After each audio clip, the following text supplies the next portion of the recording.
Et on commence par Gérard Larcher. Le jingle Ah oui, le d'abord. jingle, oh là là, on oublie tout le temps celui-là. Je pense que dans 15 jours, on sera prêt, Julie. À la fin de l'année peut-être.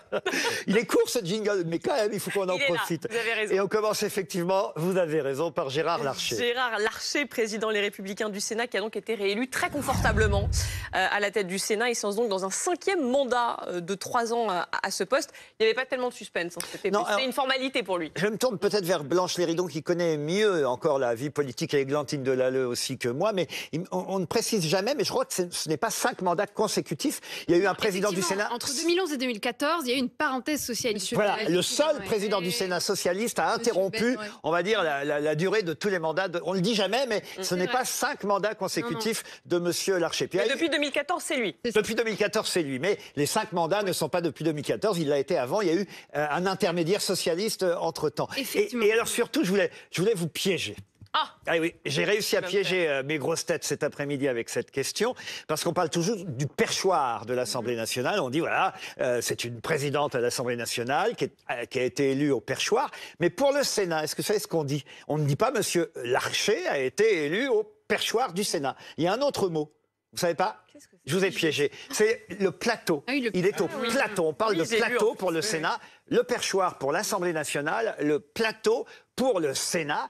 Et je trouve qu'un plateau pour Monsieur Larcher, évidemment, on pense tout de suite à un plateau repas, ça va de soi. Regardez, regardez ce dessin quand même formidable. Gérard Larcher réélu au Sénat. C'est un dessin d'Alex dans le Courrier Picard. Il y a une photo d'abord qui nous montre Monsieur Larcher, mais il y en a des dizaines des photos où on le voit très gourmand. Voilà, le dessin d'Alex dans le Courrier Picard. 5e tournée pour Monsieur Larcher.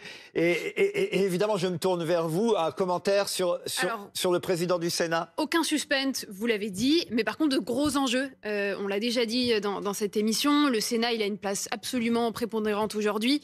On en parlait tout à l'heure sur les commissions d'enquête qui ont pu être menées depuis quelques années, et aussi depuis qu'il n'y a plus de majorité absolue à l'Assemblée nationale. Il y a un rôle du Sénat qui est renforcé, et là ça sonne le coup d'envoi de la véritable rentrée parlementaire avec l'élection à la fois du président, mais pas uniquement du président du Sénat, mais aussi de l'ensemble des commissions, et avec l'arrivée le 6 novembre du texte sur l'immigration, qui est un des sujets les plus attendus du calendrier politique. Et là on sait que le Sénat va jouer un rôle absolument considérable, et donc on va scruter ça de très près. Donc c'est un poste important. Rapidement, sur Monsieur Larcher, très rapidement. Non, mais ce qui est encore très intéressant, c'est que sa famille politique, la droite, a perdu une dizaine de sénateurs cette fois-ci, donc ils vont devoir composer avec les centristes.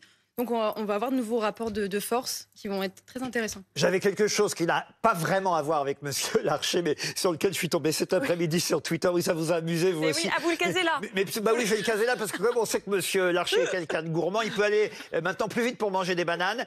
C'est Olivier92 sur Twitter qui a posté ce texte absolument... Mais vraiment, j'ignorais ça. Peut-être parce que je ne suis pas allé dans ces magasins-là depuis longtemps, mais je vais y retourner. L'homme étant devenu moins intelligent que le singe, désormais, Carrefour lui épluche ses bananes. Surtout d'un point de vue écologique. Je ne savais pas qu'on maintenant on pouvait acheter des bananes épluchées. Alors je savais les pommes prédécoupées, parce qu'on ne sait plus croquer dans une pomme, alors là, mais les bananes, oui, nous sommes en plein déclin. On passe à Mathilde Panot dans notre trombinoscope. Rien à voir, sans transition, comme disent les journalistes dans ces cas-là. Parce que vous savez que le sujet des punaises de lit est devenu un sujet vraiment politique. D'ailleurs, on apprend ce soir qu'il y a une réunion interministérielle ce vendredi à Matignon sur la question. Et elle s'est emparée du sujet, la présidente du groupe LFI à l'Assemblée nationale, avec une fiole qui contenait des punaises mortes. Et elle affirme qu'en gros, on a 6 ans de retard, qu'elle avait lancé l'alerte en 2017.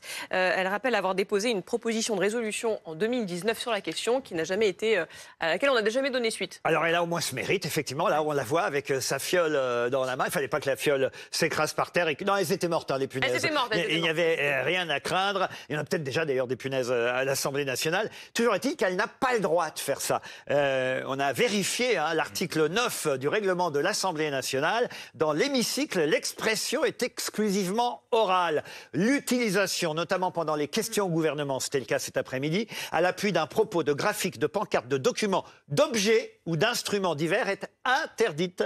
Elle ne doit s'exprimer qu'oralement, sans accessoires. Vous le saviez? Bien sûr, oui. Et Jean Lassalle, d'ailleurs, quand il avait mis son gilet jaune au moment des gilets jaunes, il avait été sanctionné par l'Assemblée. Idem pour François Ruffin, Avec son maillot de foot. Avec son maillot de foot, qui avait eu une sanction, il me semble, financière importante et qui avait aussi, lors d'une discussion sur les médias, sorti un certain nombre de titres de presse. Et ça aussi, ça avait été sanctionné. C'est très encadré.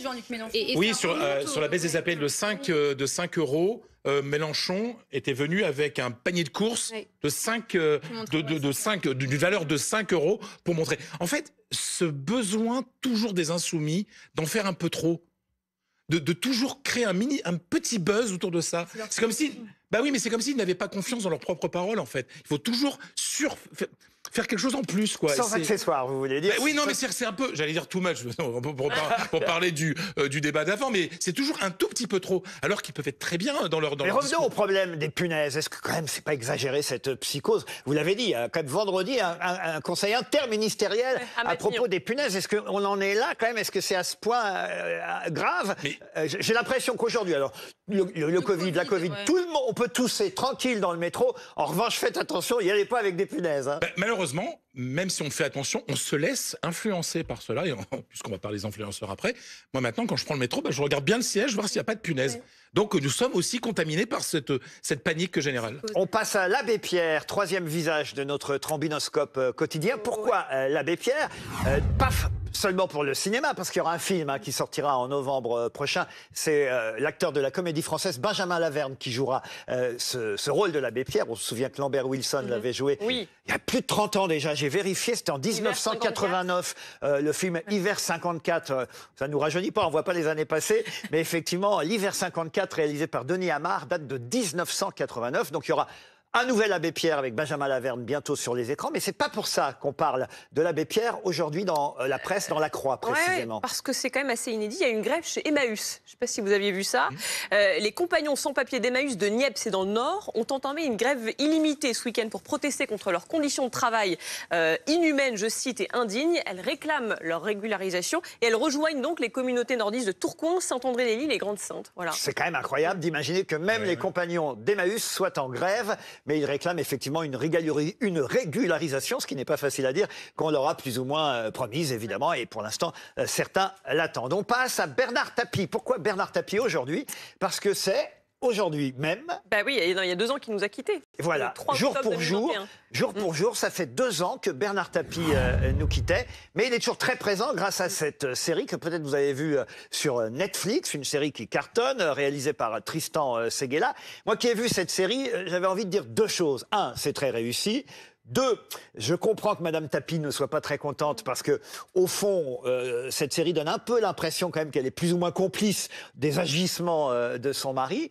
Et 3, c'est le journal Télérama, le magazine hebdomadaire Télérama qui l'avait souligné. Le vrai héros de cette série, c'est pas Tapie, joué par Laurent Lafitte, c'est le footballeur Jacques Glassman. Oui. Vous savez qui c'est, Jacques Glassman? Oui, bien sûr. Jacques Glassman qui était dans la fameuse affaire VOM de corruption de l'OM, l'OM qui avait corrompu un joueur de Valenciennes avant un match de championnat et qui avait été l'un des premiers grands scandales de l'ère Tapie. C'est-à-dire que lui a osé dire on a voulu m'acheter pour ce match.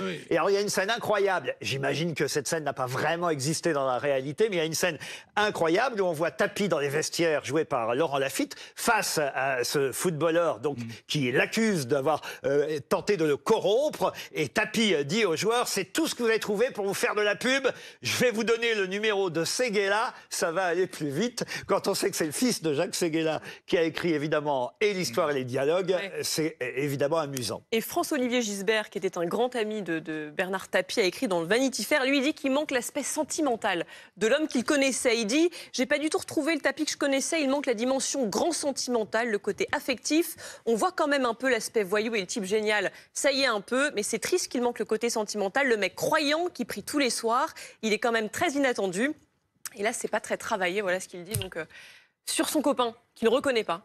On termine par Catherine Deneuve, notre trombinoscope. Catherine Deneuve, c'est le dernier visage du jour. Après Tapie, après l'abbé Pierre, Catherine Deneuve, elle est, voilà encore un biopic, elle est Bernadette Chirac. Ça sort demain sur les écrans, on en a déjà parlé ici. Mais si j'avais envie de revenir sur ce film, qu'on vous conseille, parce que perso, vous l'avez vu aussi d'ailleurs, Julie Hamet, c'est une comédie très réussie. Mais si j'en parle, c'est parce que... tout simplement, dans le Figaro aujourd'hui, il y a une interview très réussi.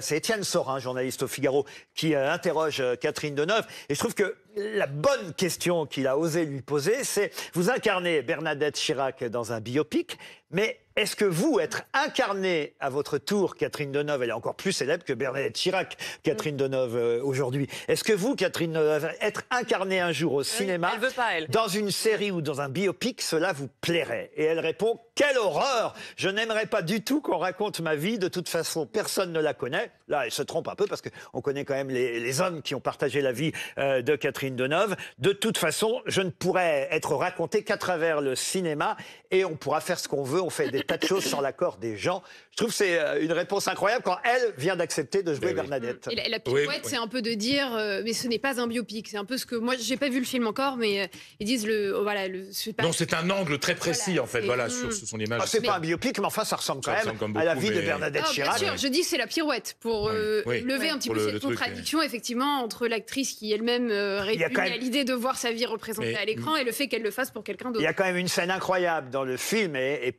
tout le monde n'en a pas parlé de cette scène parce que c'est toujours délicat d'en parler. Mais Anne Fulda le fait dans le Figaro aujourd'hui. C'est la fameuse nuit de l'accident de Lady Diana à Paris. Et on voit la scène dans le film où tout le monde cherche Jacques Chirac parce qu'il ne dort pas à l'Élysée ce soir-là. Et Bernadette est bien embêtée parce qu'elle ne sait pas quoi dire. Son mari n'est pas là. Où il dort? Là, on entend une actrice italienne, on ne dira pas qui répond au téléphone. Oui, il est chez moi. C'était le scandale de l'époque. Ça s'est su, on va dire, dans les circuits bien informé, mais en tout cas, le film, lui, ose en parler. Et ça, c'est quand même, paraît-il, très proche de la réalité.